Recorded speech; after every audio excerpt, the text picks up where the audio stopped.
এই যে র্যাম্বোর ডাক্তারখানায় এসছে এখানে, ও যেন ঘুমাতে পারে, তোমরা একটু মানে দয়া করবে, ঠাকুরের কাছে প্রার্থনা করবে।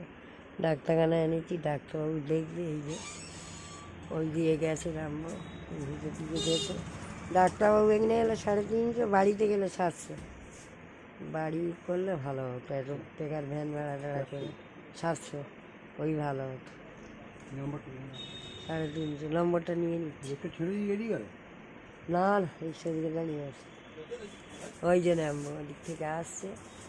এই যে সব এই যে র্যাম্বো এসছে ডাক্তারখানা, এই যে ওর দাদার সঙ্গে, বাবাও এসছে, সবাই এসছে। দেখো বন্ধুরা কী হয়েছে, কাঁদছে এত, আমরা ঘুমোতে পারছি না 4-5 দিন ধরে, খুব কষ্ট হচ্ছে আমাদের, চোখে জল এসে যাচ্ছে। এতদিন আমি একটা পুষে কুকুরটাকে, ডাক্তারবাবু আসুক, ওকে দেখে যেন ভালো হয়ে যায়। কী হয়েছে, খালি কাঁদে, চেল্লায়, ঠাকুর দেবতা করছি, এই সব ভালো হয়ে যায়। এই ডাক্তারখানা র্যাম্বোর ডগ ডগ ডক্টর।